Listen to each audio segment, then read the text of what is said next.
Live. Do.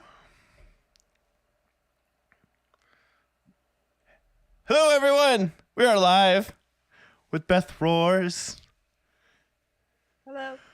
We were just talking about coffee right now and how amazing it was. Yeah, we both like it.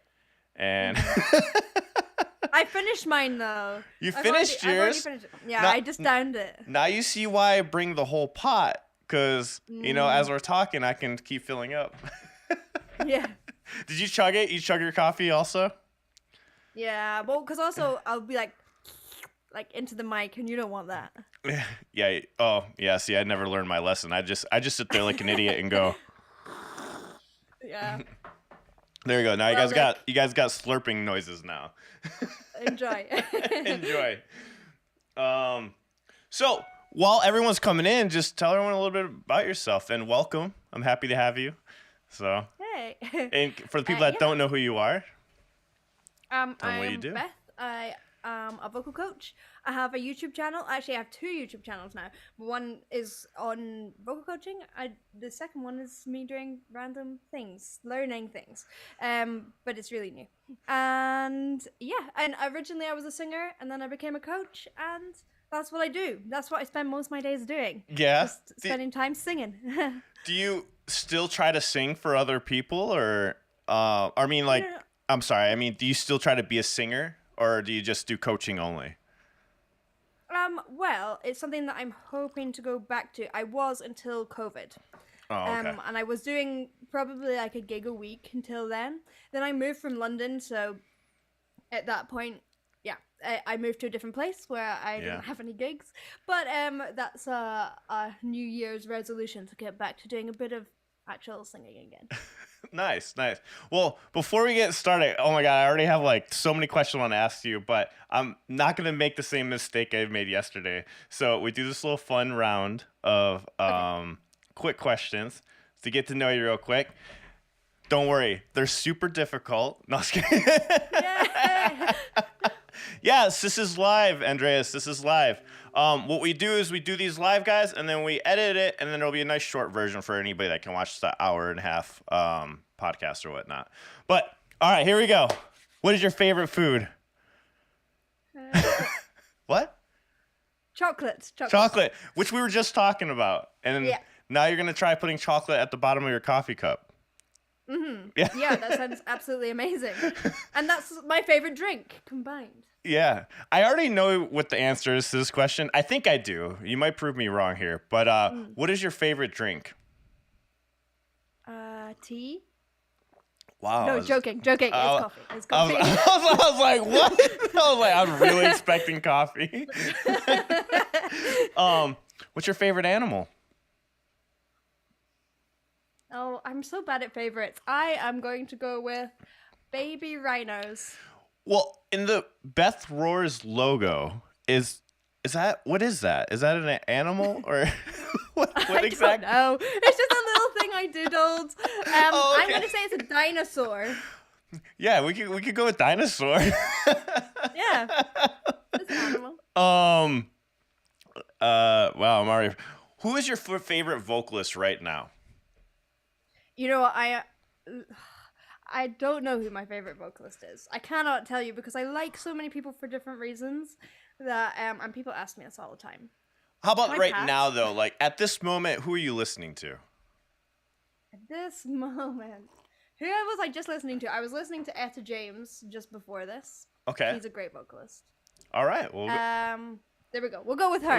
Okay. In the last hour, that's been my favorite vocalist. How about favorite musician in the last hour? Can we stay with Etta James? Of course. Let's go with Nina Simone since we're on the jazzy vibe. There we go. What is your favorite song to sing? Right now, in the past hour. I heard you whistling before we started. Oh yeah, and I was singing. I was singing a song from Frozen 2 because I'd just been teaching a kid that. So I'm going to go with "Show Yourself" from Frozen 2 since that was stuck in my head before.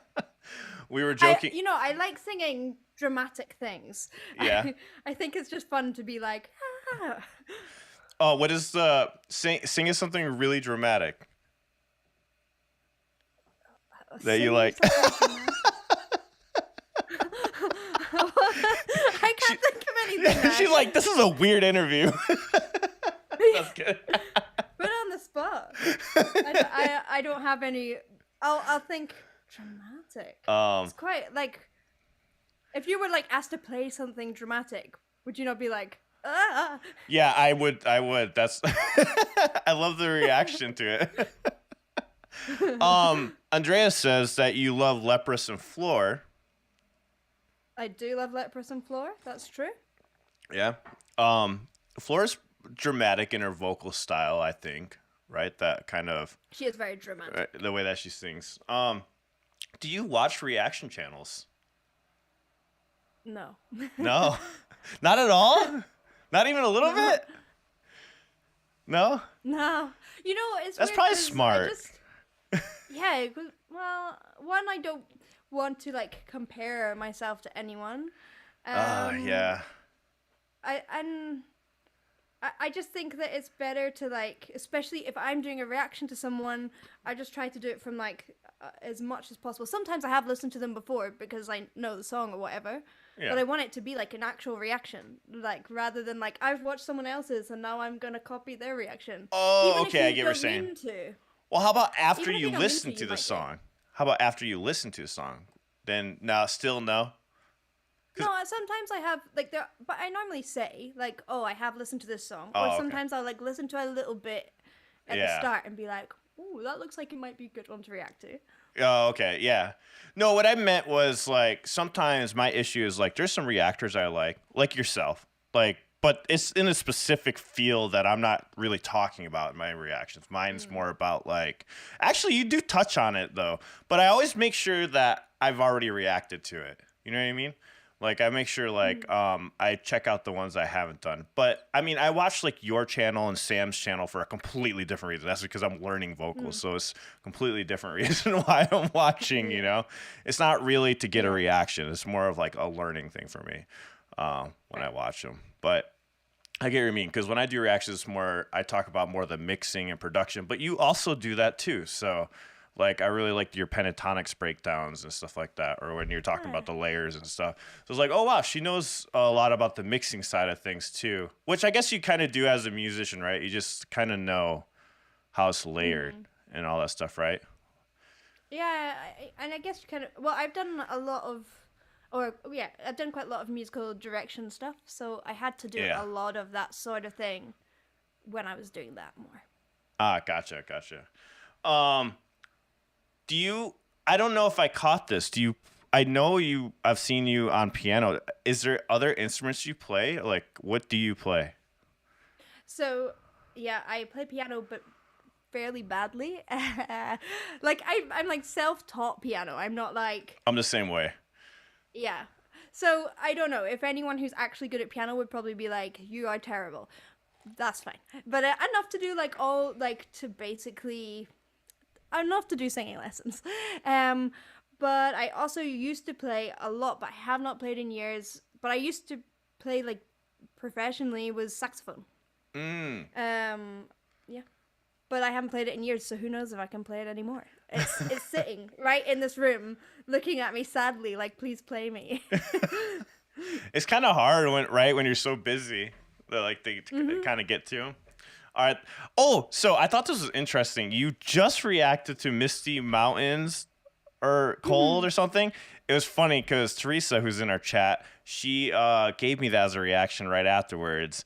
And it was funny because then you just uploaded that. What, like a few, like 10 hours ago or something like that? Yeah. I was watching that one and pretty much had the same reaction you did. It's so ridiculously low.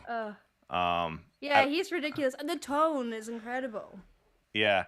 And like you brought up something really cool, interesting. Like it's like you only can get so relaxed, like to get that tone. I'm like, how have you ever had anyone you had to like really go at it with as a student? Like they're like, no, I need to get this. How do you like solve that issue? What if you have to, them? if they really want to get something? Yeah, like they really want to get a tone, but you're like, I don't know if your voice is gonna be suited for that. How do you convince them out of it? I think you just have to be honest with like students and be Yeah. like sometimes I'll just be like, you have to maybe accept what your where your voice is. And normally things like range, I feel like that is fine. People are never gonna be like, well, oh, hopefully they're not offended by being like, Yeah. oh, your voice might not be that low. You might not be able to be a bass, but you will be able to do all these other things, and those are cool. And it's just I love the time helping people because the thing that's unique about you is like often people don't like the things that are unique about them, but actually those are the things that are gonna make them sound like really cool. Yeah. And like different than anyone else. Like you don't want to sound like Jeff Yeah. with his low notes because that's him. Yeah, exactly. So I agree because when I was learning vocals, my biggest issue is that I was trying to imitate the singer too much, and I think that's just a beginning thing, right? That's just like a new yeah. starter thing, and now it's like okay, now I'm not trying to sound like people, but also my voice sounds like crap still. So like, I so bet it doesn't. it came to one of those issues where for me it was surprising. It was like I couldn't sing pitches very well, which was shocking. I was like, I've been playing guitar for all these years, and I guess if you don't practice it, you don't practice it, right? Yeah, you can listen, and it was always like a guessing game that I was really good at, if that makes sense. Yeah. And then like I figured out like I should probably learn some theory now and like figure out what notes I'm actually playing. But yeah, that was the biggest struggle in the beginning. I had to actually sit there. I learned piano and vocals, like tried doing vocals at the same time and just practice pitches because my biggest issue is pitches. And Yeah. now my issue is like trying to hit the note immediately or whatever. But anyways, Yeah. it's still pretty difficult. I mean, I'm 3 years in, still horrible, still trying to get it. But how long do you think it takes somebody to really train their voice to get it to a singable level? I should say. Yeah. Well, it depends where you're starting from, really, because Yeah. like, I can sometimes I get a 10-year-old singer who comes in who's like annoyingly good. Like I'm like, it took me so long to learn to do that, and you're 10. But sometimes Yeah. some and stuff like pitching. Actually, pitching's interesting with singing because unlike most instruments, maybe like not the trombone, but like pitch is like a sliding scale. Yeah. So with our vocals, Yes. it is hard to like hit something dead on. Whereas like with the guitar, I know you can slide it, but there are like frets. There's You frets. can. I feel like the Yeah. vocals is like a fretless bass or a fretless guitar, right? And it's like, Yeah. like, Yeah. Trying to find that exact point is tricky. it is. But I do think that anyone can learn, but also it's really difficult because everyone has a different idea of what's a passable singer as well and what is a great singer. So it's hard to put a time limit on when these scales are so sliding as well. Yeah, I agree. Like, I remember my biggest issue is like getting to the note. Like, I'll get to the note, but it's always like a slide up to it every time. Yeah. Like, that was Yeah. like the me. So it sounds like I'm like always like trying to, like, I get to the note, right? It's just, but you just hear that slight little slide to the note every time. That was like one of the biggest Yeah. issues in the beginning. But you mentioned something in a reaction. You were like, it's stages. And I was like, oh, I kind of going through those stages. Like, first, it was like just the pitches. And then it was the imitating people too much. And then, okay, now I'm singing more like myself. And now I'm doing that scooping thing or whatever. As you were talking, Yeah. I can't remember which reaction I was watching. You were talking about it. And it was fascinating. I was like, oh, you were like kind of calling out the stages I was going through. I'm like, okay, maybe there's hope. Maybe there's hope down the line. Yeah, you will go through stages of it, but also like it kind of never ends. Like you get to a point, each stage you get to, you're like, oh, but I want to do that. Like someone like Floor, it has this incredible voice that she can do so many things with it. But like you get to one stage and you're like, wait a minute, Floor can do that. I want to learn how to do that. Oh, wait a minute, this other singer can do this. I want to learn how to. It will never end.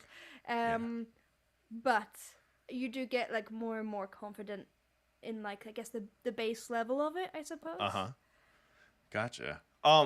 so a big singer that you and I both react to a lot, and I think we've been floored with. Um, Cool. he's put me into tears. Dimash. I'm just curious, Yeah. like, so we have a He's an lot of alien. Dimash fans. Yeah, he really is. I thought, Yeah. I don't know much about vocals, but like when you hear him sing, you're just like, I'm hearing it from an instrument perspective, like just thinking of a guitar and like going from high to low and on this, and then just hearing him go from those like whistle notes or whatever you call them, like, and to just the lowest ridiculous notes, like almost like, what's his name? You just said it. You just reacted to him. Like almost gets his low. Jeff Jeff, Castellucci. not Yeah, as yeah, yeah. low, but Dimash gets pretty down there. Like, Yeah, he does. but yeah, I guess elaborate more on that, like Dimash, like, because I know a lot of people want to hear about that. Yeah. Yeah. I just think he's incredible. I mean, I heard his stuff a few years back and then was like, this person is the most incredible singer, so incredibly technical. These are extremes of the range that most people don't even have. And he's able to sing in those areas with control. But what's really interesting about him is that I did a recent reaction to him and I was like, he's got better.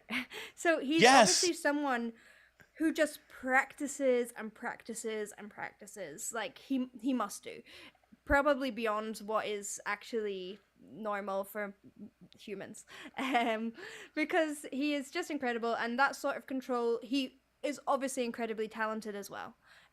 He would have started, I'm sure, very, very talented place, but also a lot of it is hard work. I'm very sure of that too. I feel like he sounded more like him as I've progressed through videos. Like, we watching the talent shows, and I was like, wow, this is just amazing talent. And then now the newer stuff is like, oh, this sounds like Dimash. Like, this is, I don't know if that makes sense. Like, it felt like it was more him. He's finally doing songs he wants to do. Not saying he didn't want to do the other songs, but like, he's doing more like what he really wants to do. Because, like, I think he feels very comfortable now. He seems very comfortable in himself. Yeah.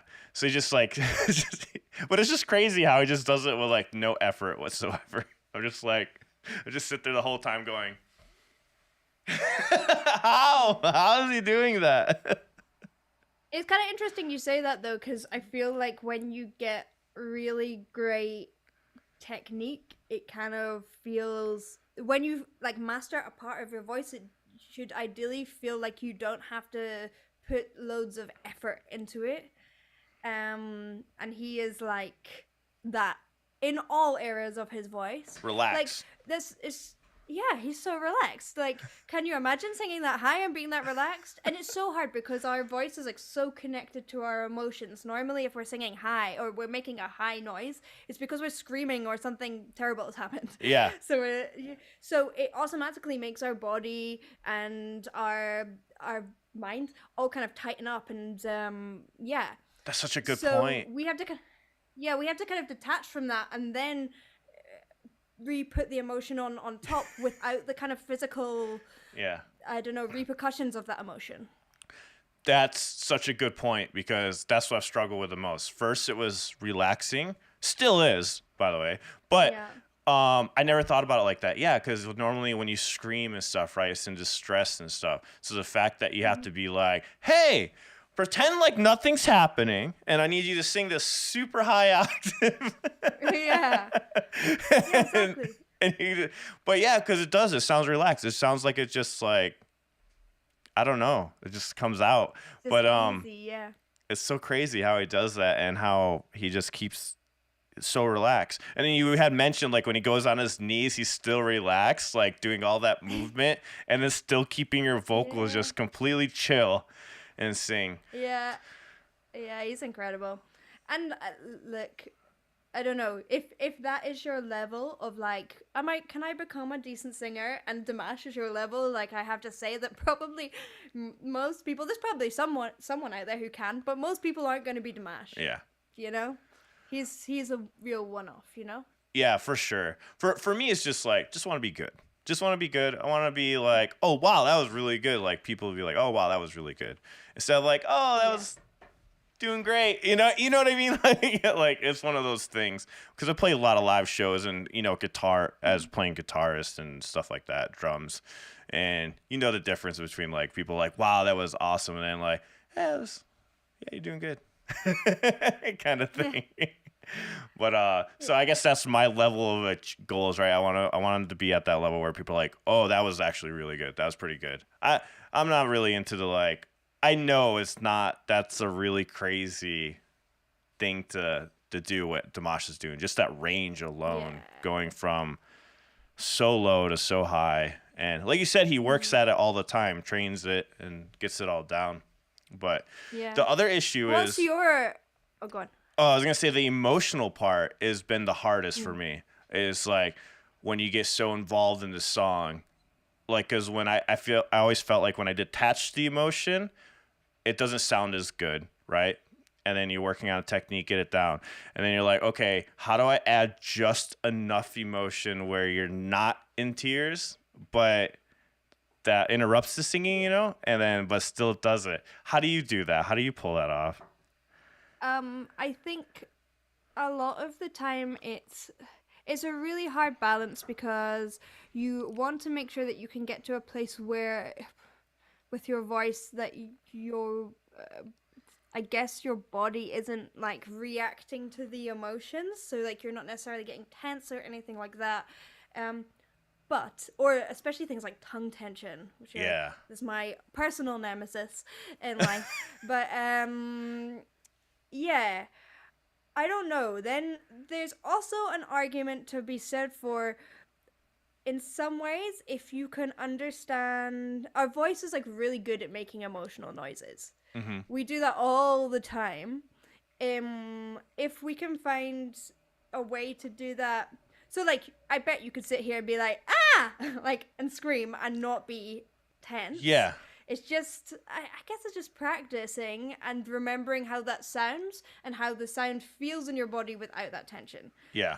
It's practicing a lot. Because I think once you start getting used to like not singing with tension as well, your voice and your body kind of prefers it. Like it is like, oh, it is nicer not to be like, because you know that feeling when you get really like into something and then it tightens up and it's like the most horrible feeling because it's everything is just tense and like you can't get the sound out. And it's sometimes your voice cracking because you're about to cry is a really like emotional nice thing, like in a song. It can be, as long as you don't let it go too far. Or you end up like me where you just stop and you're like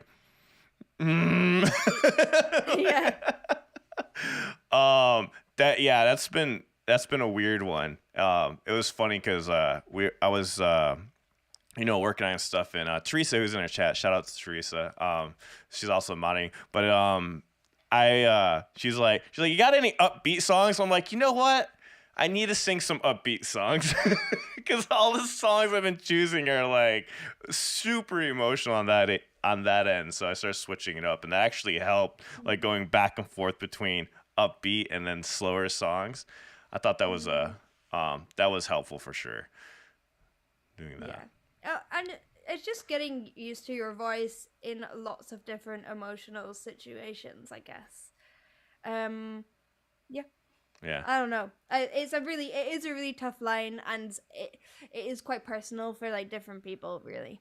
At the end of the day, and some people are so good at being really emotional, and some people have to really, really detach.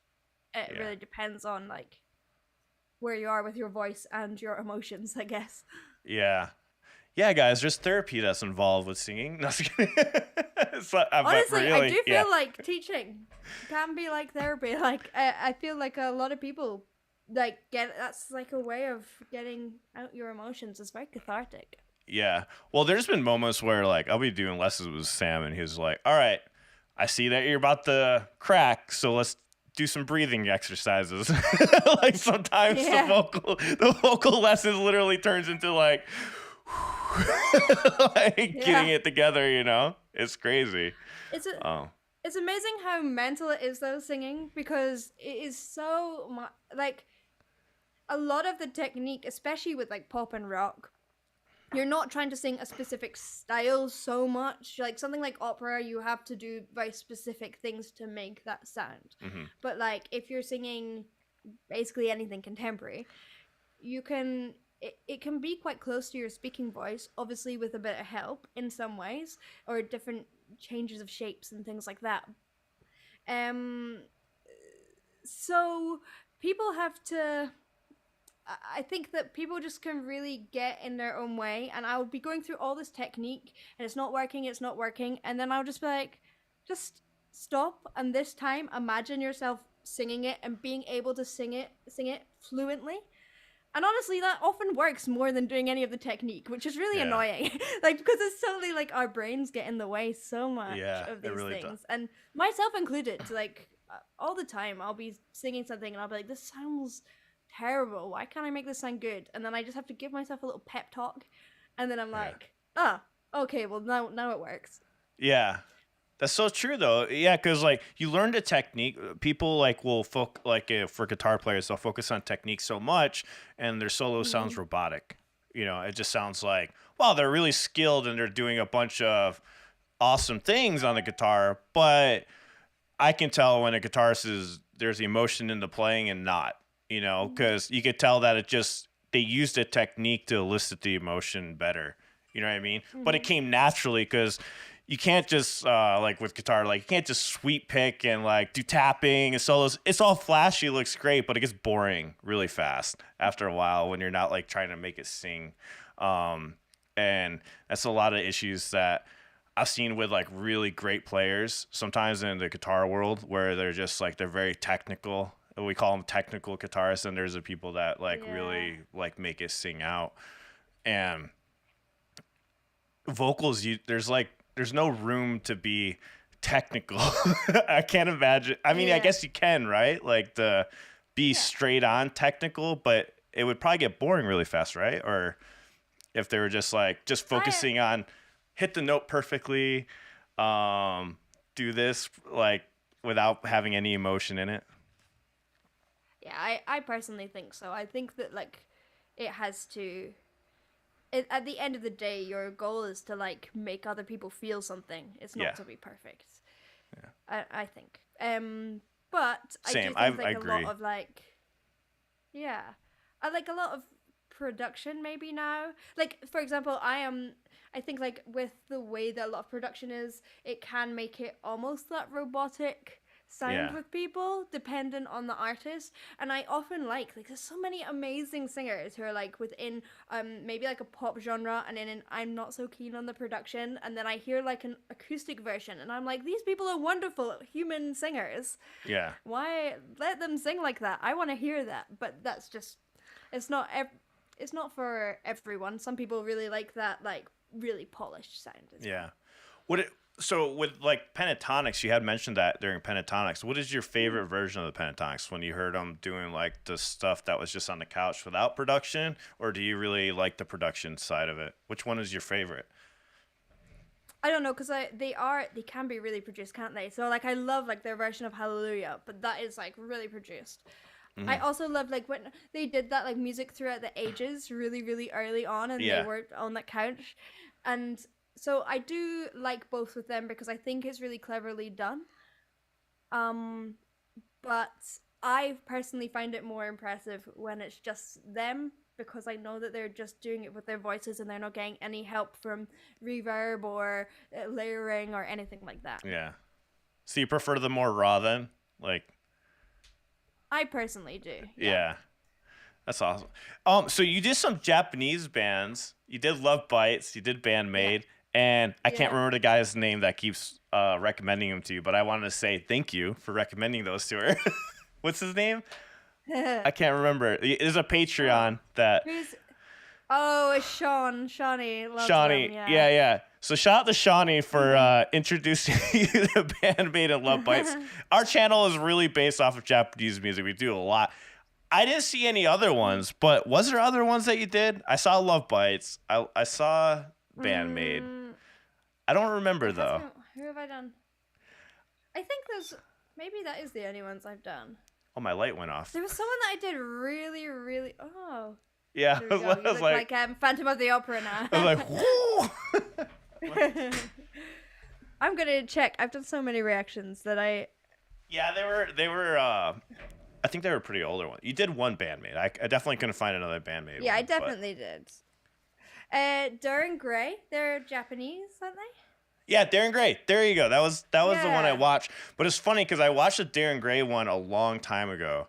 That was What a were your long thoughts about that? Because I can't remember. I can't remember what you thought about with. I gonna really fix like it. my I light. think that like it's wild. It's wild his vocals because he's doing Yeah. so many different things with his vocals. They're so like up and down. I mean he's kind of like he has so much freedom. He's like in some ways in how much range he's using. I mean it's not quite Dimash, but he's using a huge amount of range. Yeah. But it is just so playful and so it doesn't take itself too seriously, which I kind of like. Yet, and I kind of like that weird darkness to it as well. Yeah.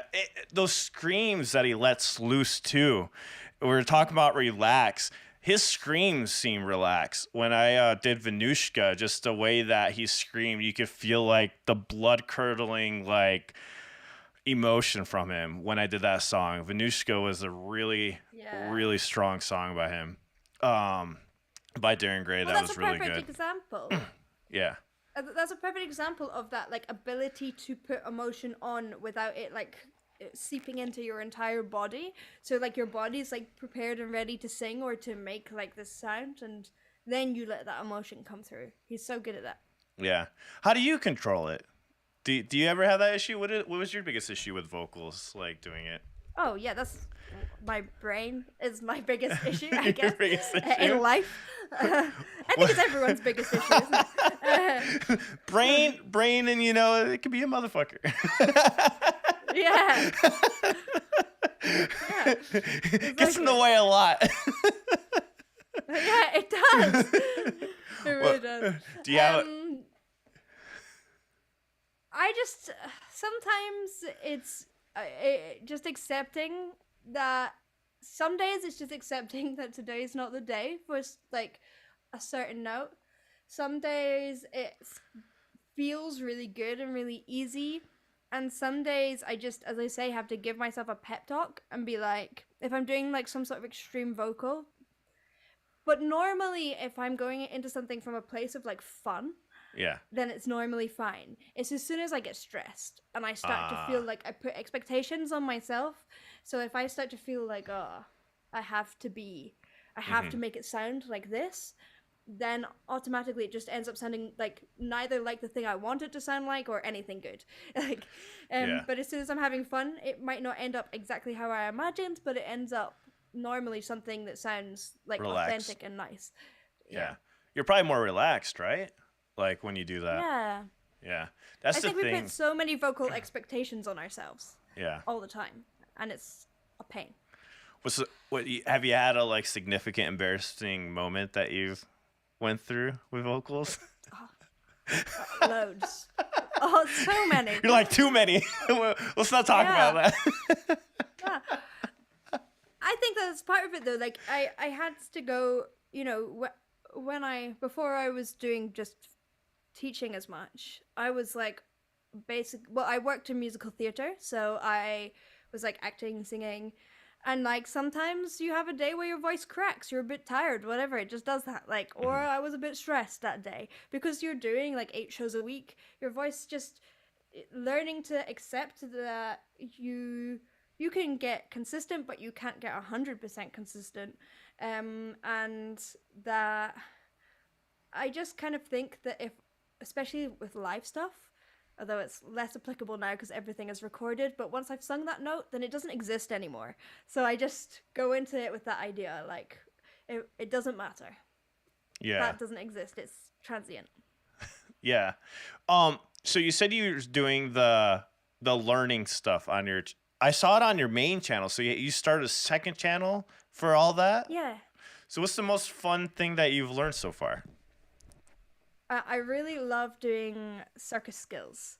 I did Circus skills. Yeah, What circus so, skill?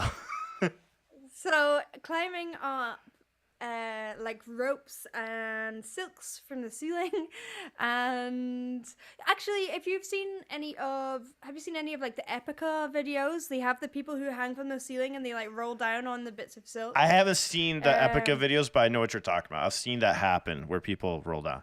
yeah, You've done that? that. Yeah. So I did that for I did that for like trained with the circus for like 3 months with that. What? How did that go? How are Yeah. you feeling during that? Well, it was really good for my teaching because I with my singing, it's been a long time that I felt so uncomfortable. But with that, like, I didn't know anything. I felt like it's really scary, like, because you're really high up and stuff, and I didn't feel strong yet. It took me a long time to get strong enough to do stuff. So it was really, really nerve-wracking. And actually, at the end, like, we did a showcase. That was the end goal. And I messed up the showcase, and I messed up my, like, big move in it. And I actually, in the end, was like, it's kind of fine. Like, I'm glad because it helps me, like, understand when people are coming into lessons and they're feeling so uncomfortable and so new at something. I felt like it just gave me such a good perspective and allowed me to remember what that felt like. Yeah. How did you vulnerable. decide on that, though? Like, Oh, my sister's a dancer and she does it, so I was like, can I come along and give it a go? And then I thought, oh, this is fun. I'll do a YouTube video. I'm gonna have to go watch that video. Like I said, I've only watched the vocal coach, but I saw that like where you said like Beth Learns and stuff, and I saw you had like a whole playlist of you learning stuff. Yeah, it's quite new. Yeah, it's quite I've new. only done like six videos so far. So Yeah. on that. So, what happened after that when you when you finished your main showcase? Like with I'm still doing it. You still doing it? circus. I really like it. Yeah. Yeah. Are you nailing those moves now? Oh no. No. I still can't do it. I can do some. I've got better. It's kind of interesting as well because you learn a lot. It's really hard to know how much you've learned. Like you feel like you're not learning, and I actually went back to. So like I'm in the intermediate class, right? Because they have like a beginner's class and an intermediate class, and I'm now like intermediate, which is cool. And I missed a session, so they said I could go back to the beginner's class, and then I was like, oh, I felt like I wish I'd improved more than this. But actually, like when I realized that the people who were just starting, like that's where I had been, like not that long ago, I was like, no, I actually have improved. It's just really hard to be aware of yourself, like on your learning journey. Yeah, and we yeah, always, like underestimate how far we've come, I think.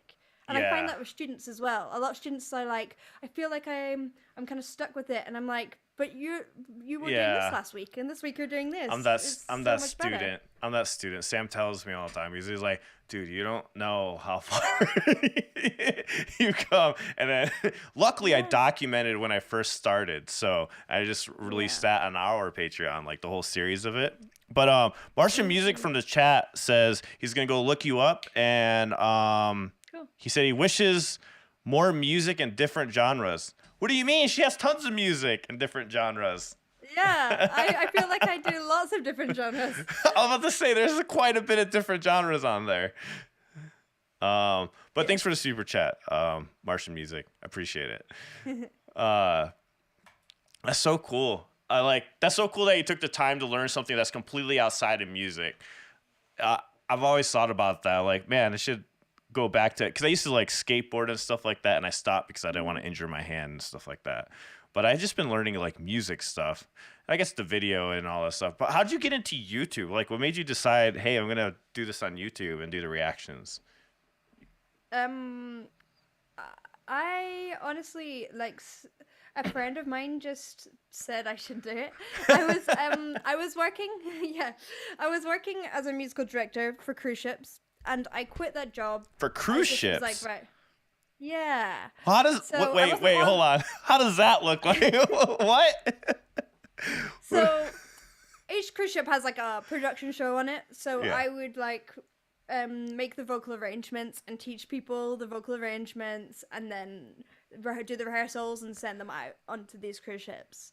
Oh, you never went on the cruise ship with them to make sure they're doing it right?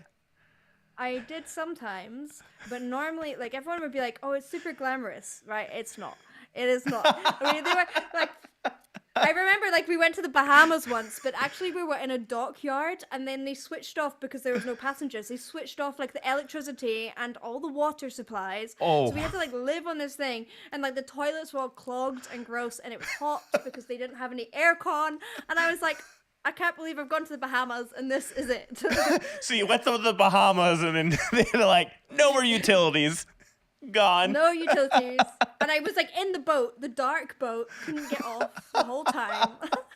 That's horrible. I can't imagine trying to be in the Bahamas and you're just in a dark In a dark theater. Yeah. So, you know, it was pretty, it was fun, but it was quite hard work. And, like, I feel like rehearsals are, like, the hardest part of being a singer often, especially in, like, a production show. It has to be done quite quickly, and there's a lot going on. And my life was, like, consistent rehearsals, which is the most stressful part. So, yeah, eventually I ended up leaving that, and I was like, well, I'm going to do a bit more teaching again. So I was like, yeah. And then my friend was like, oh, you should do some reaction videos. And they kind of took off straight away. So I was like, oh, right, well, I guess I'll do this.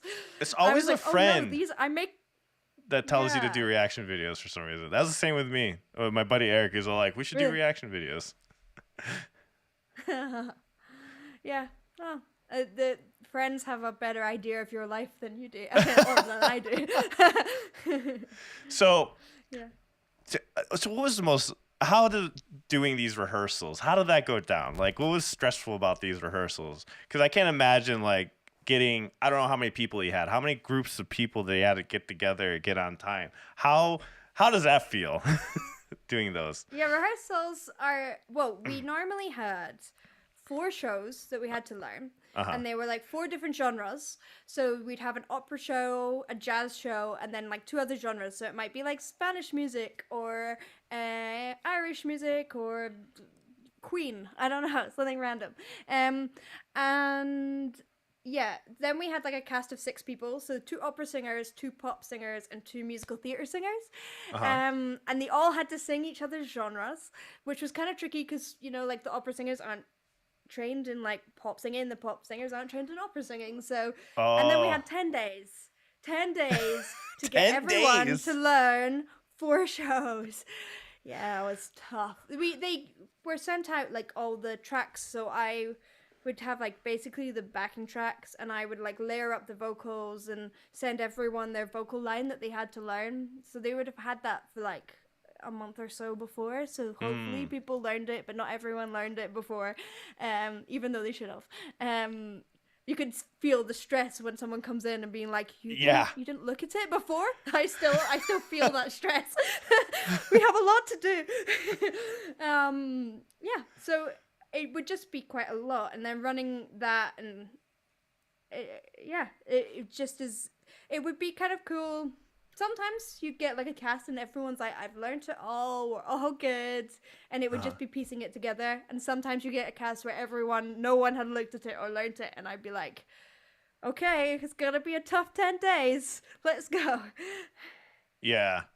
What did you do if that person came in and they didn't know their lines? How would you expedite their learning process? It's really hard because you don't want someone to feel like if you you're like, you gotta do this now. Yeah, well, it just makes someone like not do very well if you make them feel bad about it. So you have to kind of just be like, try and support people as much as possible. But I would always say, like, on the first day, like, we have so much to do. You guys are just gonna have to work so hard for these 10 days. Sorry. But if you do, then you're gonna come out the other side and you'll get to go on your cruise ship and travel around the world and have like a super nice time. Yeah. Or have no utilities and be stuck in a black Yeah. Well, once a ship is moving with customers on board, it's fine. It's nice. Fine.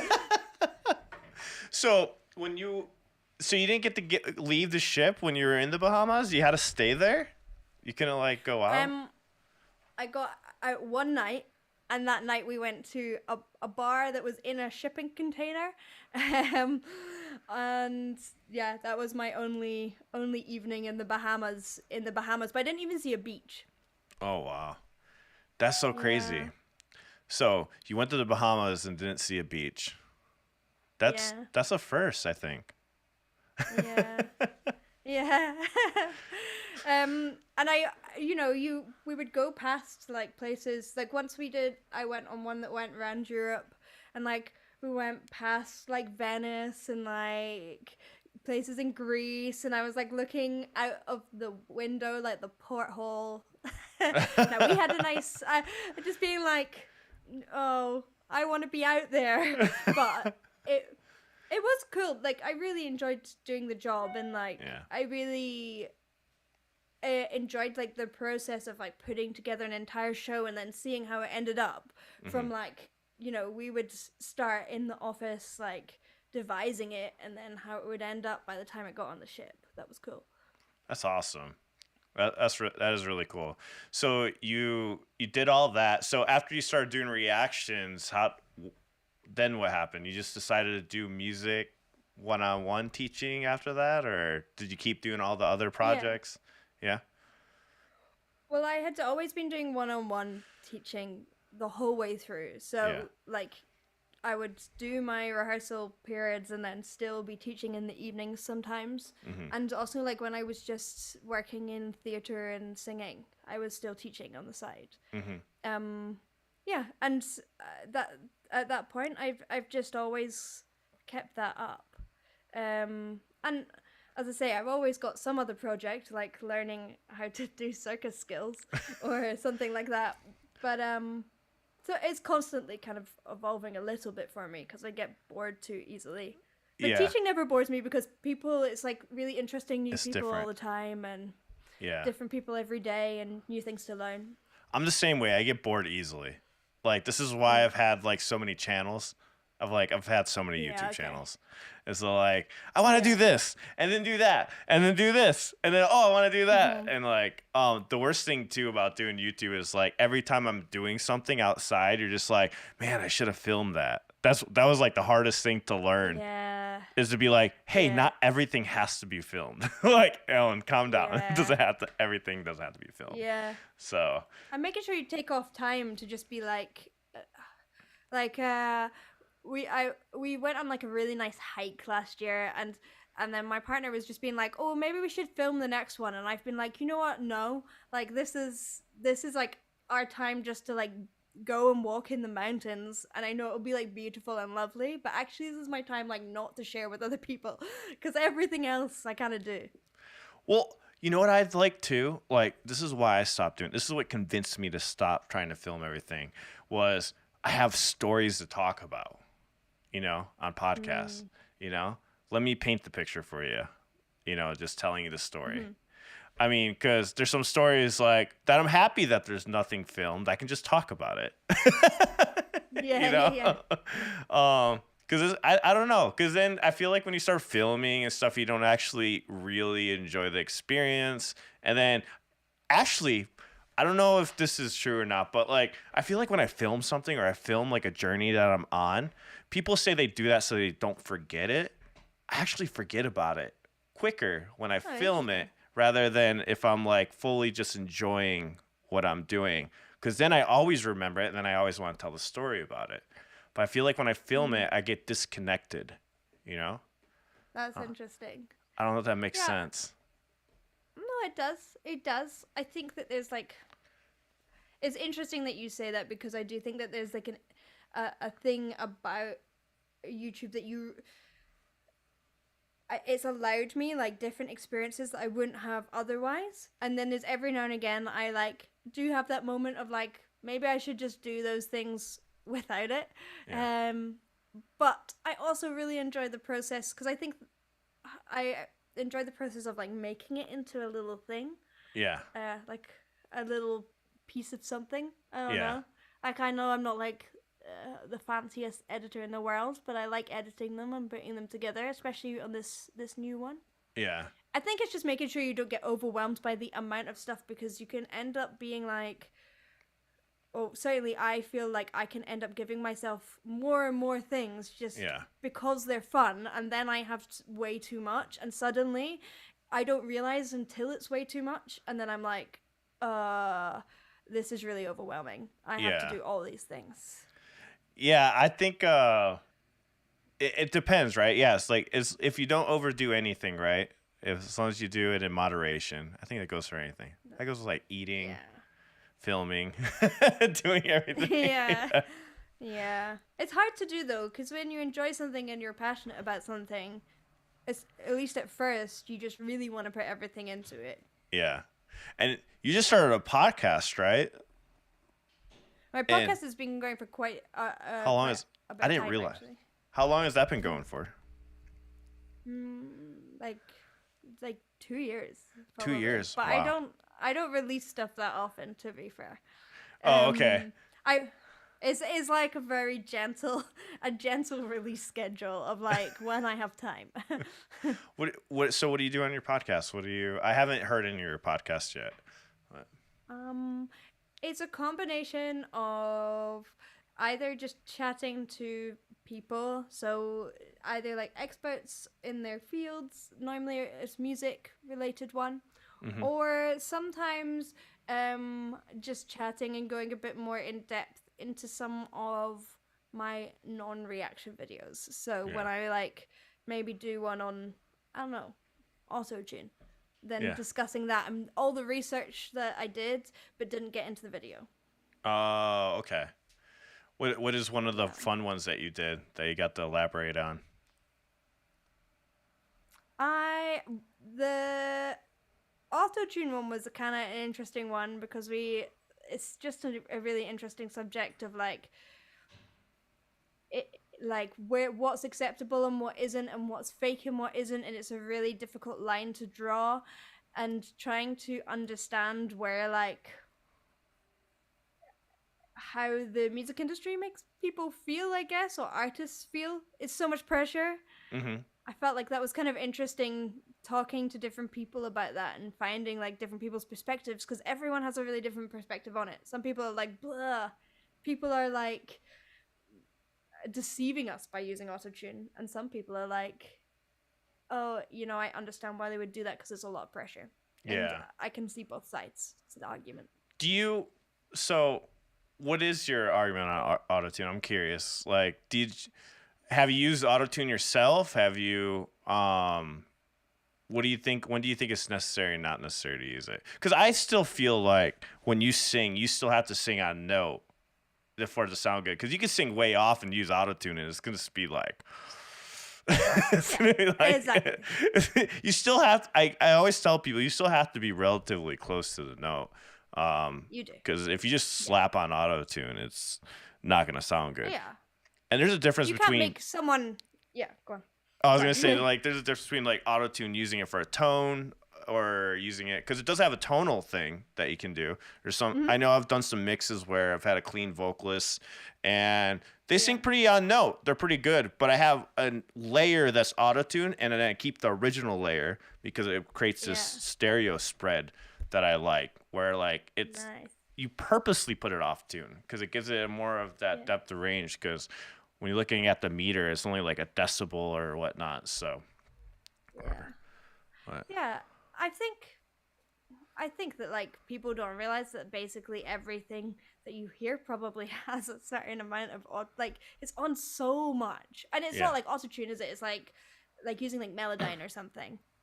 And like I would lie if I had said that like I have not done a cover and then I haven't had time, and the easiest thing to do is just be like, well, that note's a little flat. Yeah. Like, so, but honestly, it's really rare, and most of the time would make sure I don't like have that for like if anything, it would be like a cheat for timing to make it to fix something like quickly rather than re-sing it when I don't have time. But if I've gone into like if I've spent enough time, I hope I don't know. I don't know if when I've gone to the studio, I hope that David hasn't auto-tuned me too much. I don't know. David, did you David, auto-tune me? I hope not. do you auto tune a lot?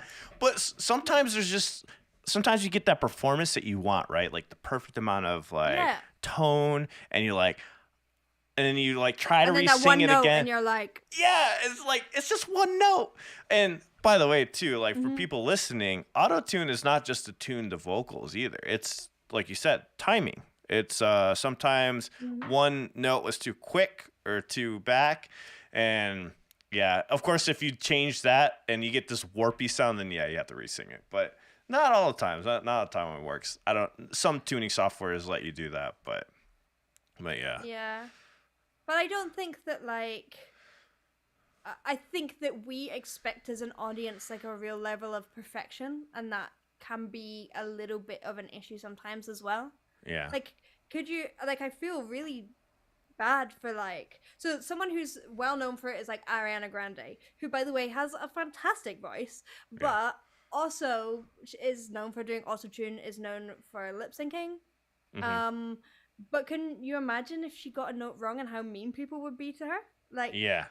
how perfect her whole image that she's built up around herself Yeah. is. And she has also been part of building that image, Yeah. but again, it's really hard until she's been doing this since she was young, and then you're there, and suddenly you've built this whole thing around you, and you're Yep. like, oh my god, I have to be perfect all the time. Yeah. Yeah, it's hard. It's funny you said that. Yeah, it's like that could be with a lot of things, right? Like even like video production. We were just talking about that the other Yeah, day. Like it's hard for me to like just be like, let me put out a meh music video, right? Like it's yeah, like, because once you've already done it to a high level, it's like it's hard to come back down. You know what I mean? yeah, I think so, yeah. at least like with that. Um, so wait, But I pot. do wish, Go ahead. Go ahead. yeah, but I do wish that like we could be at a point where like as listeners we accept like the imperfections and in I mean I enjoy that. I enjoy having listening to like really human voices, Hmm. but also I don't think that that is the way that most things are done Yeah. Wave Potter, welcome by the way, but he was saying is like my audience expects imperfection. now. Yeah. I mean, it it's like there's a balance, right? It's just like we were talking Yeah, about earlier. It's like too much of something can be bad. You can't have too much imperfection. I mean, it gets a little crazy. yeah, that's true. Well, then again, we did It's a witness a balance. song yesterday that had tons of imperfection, but it was we feel like it was done intentionally. Where he's like purposely singing really off and stuff like that. It's pretty funny. It was pretty funny video. Highly recommend you watch it. Okay. I can't remember the name of it. It's what was it, JJ Icefish or something like that. It's a ridiculous video, but it's pretty funny. He's like purposely like singing like really off or whatnot, but it throws you off for sure. Yeah. So what are you working on these days now? Just the YouTube channel, or you're getting your Yeah. circus acts down? Are you gonna become a full Well, member of the circus soon? That's kidding. um, the circus, I'm just doing that on the side now. But I am for a next video. I'm trying to learn French because I'm Okay. going to France. It's really hard. Oh wow. um, it's tiring. You know what? It's more tiring than circus. It just tires my brain out. It's But very I've tiring. been trying to learn that. But that is something I'm trying to do at the moment. But there's always things going on. Right now it's just so busy. Like I teach like I teach like 3 days a week and then do other stuff the rest of the time. So there's a lot Yeah. going on. So you boiled down your teaching to only 3 days. Are you teaching like all day Mhm. long? Like Yeah. yeah. From how many hours? Like Yeah. 8 hours of teaching, or like you do No, I can't do it. I do 6 hours on six those three hours? days. Yeah. I can't imagine doing that. Like even when I'm editing music and stuff, I have to take a break every like 30 minutes. Just ear fatigue. Yeah, yeah, Cause it gets tiring, and yeah, and I really, I have to make sure it's spaced out so that otherwise, like, I need to, you have to make sure that you're giving each student your full attention. Yeah. So I have to make sure that I'm like, I can never do like more than 3 hours in a block. Otherwise, Oh. like if I tried to do like another part, like the fourth person, I would be like, well, I would Yeah. not be able to concentrate fully. And teaching, I'm sure like I'm sure Yeah. it's the same with guitar. You just Yeah. have to concentrate so fully the whole time. Yeah, you really do. That's why I started doing 30-minute lessons. I used to do hour lessons, and I went down to 30 Mm. minutes because I feel like, for one, to get more out of me in 30 minutes, and Mm. it's way better. It's more condensed. It's a better focus, Because sometimes, Mm. like, with reactions, too, I've done the thing where you do, like, live reactions, do, like, donation requests or whatnot. And oh my God, I learned really quickly I cannot do that. Because after, like, the 7th song, I'm just like, I can't even focus anymore. Like I can't even Mhm. like give a Mhm. breakdown and stuff. So I had to stop doing it. I had to like keep it at a certain limit or whatnot. Because sometimes you get the Patreon requests and it's like I can't do all these all at once anymore. Because like you're just drained after. For me, even after like 5 songs, because you're like really Yeah. listening, trying to break it down. Because you don't want to just be like listening and then say nothing. I mean, I guess you could. You could do that.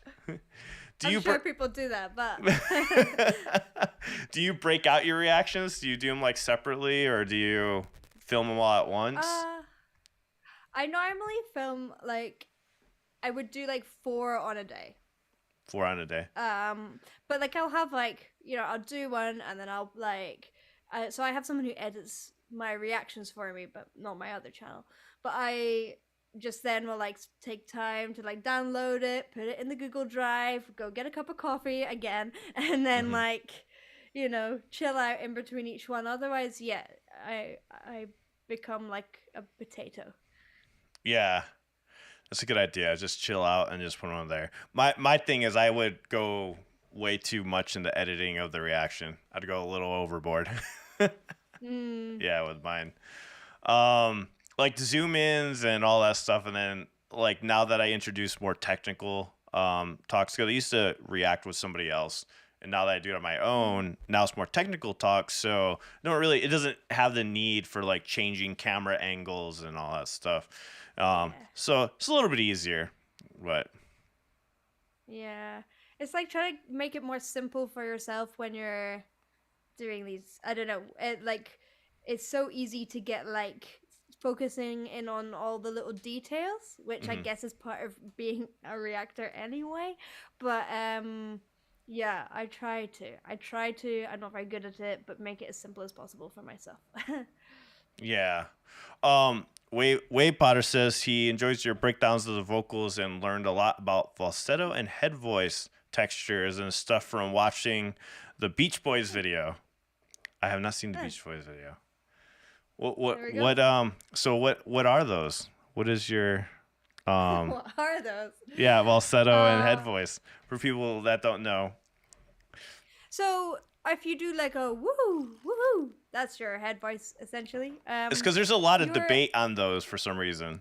yeah. Like, Well, yeah. there's a lot of debate on everything in vocal coaching because there's so many like different schools of thoughts and different ways of categorizing things. But at the end of the day, it's just categories and different words for things. So people are like some people call falsetto. Some people would say that falsetto and head voice are the same thing. Um, some people would say, some vocal coaches would say that falsetto is a more breathy texture and Mhm. head voice is a fuller texture. Like, so it kind of depends. And I What do you just say? don't really. You just I normally go with like falsetto being a breathier texture so that you have like more definitions. But like if someone wants to call head voice falsetto, I don't care. yeah. Some people get mad. Like what I call it. I've gotten Yeah. comments where like well, not accidental, no, because yeah, I was like, I don't know the way that I go about it now that I'm learning vocals. Hey, if I feel it in my head, I'm like, well, this is like head voice, or I can feel it sitting, like you know what I mean. I just Yeah. call it as I feel it, I guess. Um, Yeah.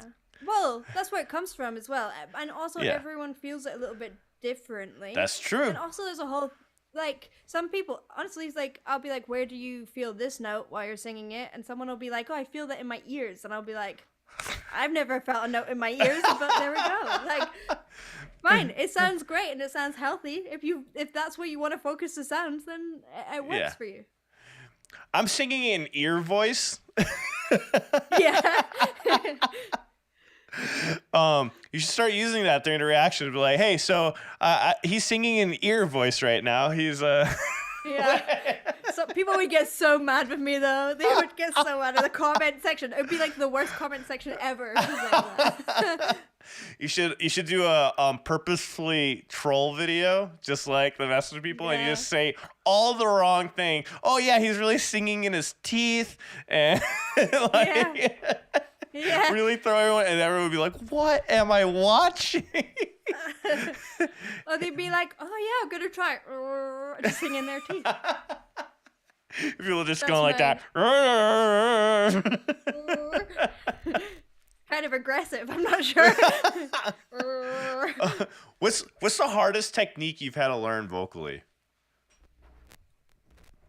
I don't know. I think everything's kind of happened like so incrementally, and I think that's like the normal way of learning. People kind of feel like it's going to be.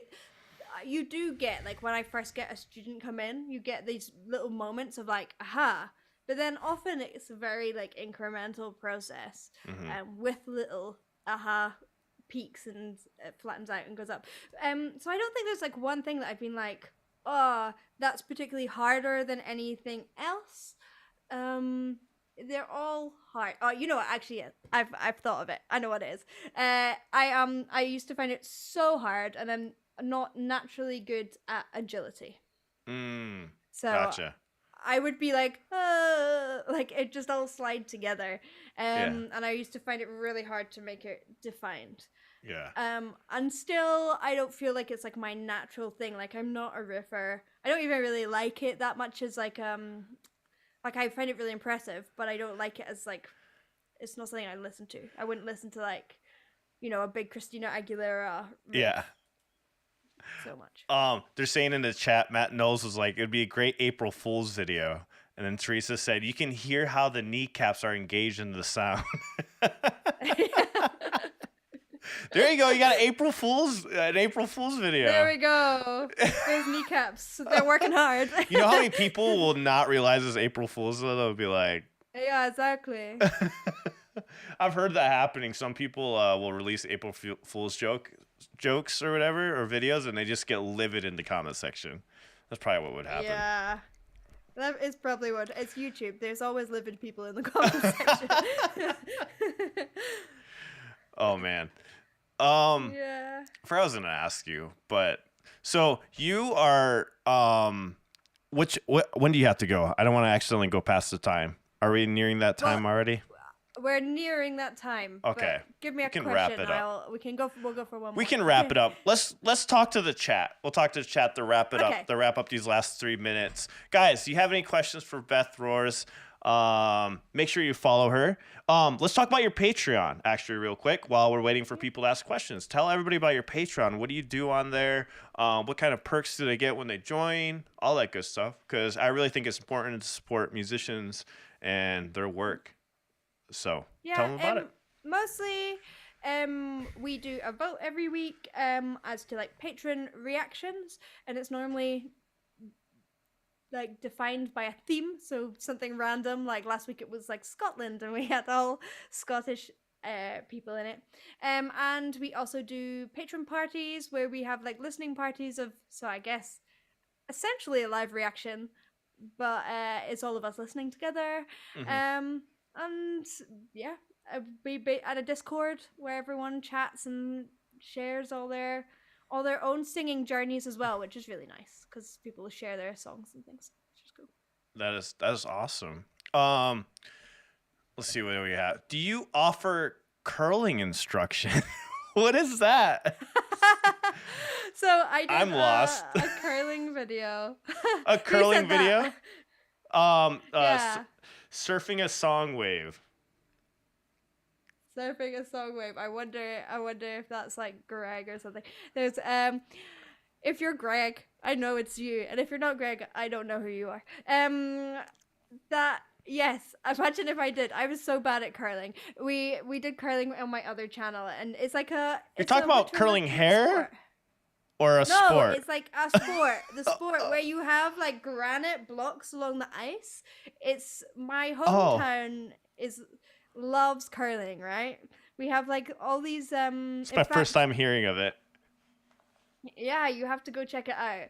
Actually, in fact, we have many Olympic champions, now champions from Perth, because Oh, they just did well in the Winter Olympics, both the nice. men's and the female teams. Oot, oot, oot. So yeah, you don't even know the sport exists, but it is. It's like bowling but on ice, Oh, kind okay. of, So weird. So what's with a broom. with a broom? Oh, is that where they're like scrubbing as the Yes, yeah. Why? What is that? What is going on with that sport? I have seen that sport and I'm always wondering what are they doing? Well, you have to watch my YouTube video on it, and then you'll I'm find gonna out. have It to was a watch good your plug. YouTube do it. Is that your next endeavor? You're gonna learn how to do that? Or are you already I learning did how to? that already. I Oh did that man. on my channel. I just did like a day of learning it. Yeah. I'm definitely gonna have to watch it. What can someone do if they injure their throat or vocal cords? What are some remedies that they can do without getting surgery? It This is would from depend on Solomon. how they've heard it. Yeah, it would depend on how they have hurt their vocal cords. Um, if you, yeah, if you have nodules, like a lot of things like nodules, then it is of course possible to sing with them, but you have to be super super careful. I mean, Hmm. Freddie Mercury sang his whole for ages with nodules. Um, so yeah, it really depends. I need more specifics though. So, so that going back to Freddie Mercury, how do you think he pulled that off? What is nodules for people that are listening? What is that, and how does that affect the singing? So when you're singing, your vocal cords are constantly kind of beating together, Hmm. and nodules are when kind of hard calluses form Yep. when they're often when there's a lot of pressure or you've been slamming them together a little bit too hard. How do you do So that? what happens is How do people end up slanging them um together too hard? normally you will feel it. Yeah. Well, actually, we can't feel it. It feels like a heavy feeling. Is all I can describe it as. Oh, okay, But okay, and often it's combined with too much air pressure. So you okay. want a fairly. I always describe breathing kind of like a bagpipe. That's the Scottish in me. Yeah.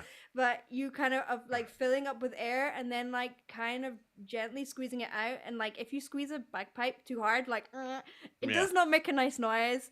Yeah. And but you're instead of it being like the bagpipe's a tube, you've got your little vocal cords in Yeah. there, and they're only tiny little things. So by like pushing all that air past them, they don't really like it. They can be like, ugh. Oh. So you kind of have to get, breath support isn't always like more air. It depends on the person again. Like sometimes people don't use enough, sometimes people use too much, and it depends on who you are and what your kind of natural. And some people are just perfect and use exactly the right amount of breath. But Yeah, like 'cause I always wondered that too. I'm glad Salam asked that question because there's been moments where like I get scared that I hurt my voice or something, or mm, sometimes notes like it feels harder to sing certain days yeah, and stuff like that. yeah. And I always get scared that it's something where like you'll need a surgery or something like that. And yeah, it's scary I- not knowing because you can't see it, right? So it's like, yeah. I think if you do get a tired voice, like getting a certain amount of uh, your voice being tired is fairly normal, mhm. especially when you're learning because you're never gonna always do it right.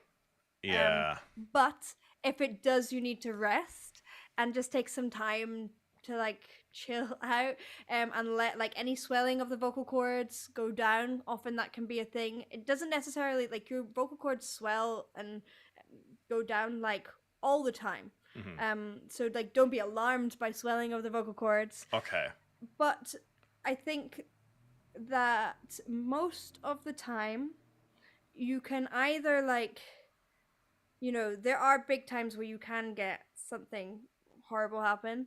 But most of the time something can be managed. You just have to be really aware. If you're listening to your voice, if it hurts, stop singing. Yeah. If it feels really tired, stop singing. And so it's just listening to your voice and then coming back the next day to it. And that's something that's really important with consistency of like singers who are doing show after show after show. Sometimes your voice just does get tired. Yeah. You know, we're not made of metal. Like, you know, we are literally like squidgy. So, yeah.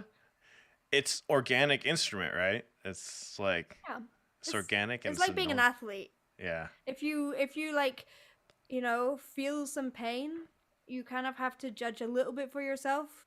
If that is possible, you might have to be really gentle the next time you exercise, or you might need to take some time off. And it's kind of judging that, but really pain should not happen at all, really, with singing. Gotcha. All right, guys. Well, we'll end it there. If you guys want to check out the extended version of this podcast, you can check out our Patreon also. It supports the channel. But make sure you go check out and subscribe to Beth's channel if you haven't already. I think I saw a couple people say they already subscribed, so I really appreciate it. And I thank you so much for coming on. I really appreciate it. Seriously, I was not even really expecting an answer. I was like, so I was really excited when you said you were gonna come on. Been a fan of the reactions for sure. You've helped me personally, and I'm sure you're helping a lot of other people that are learning vocals through those vocal coach reacts. So it's awesome. Thank you. So bye everyone. You guys stay awesome out there. And this is part that I suck at, ending the YouTube stream because I got used to Twitch.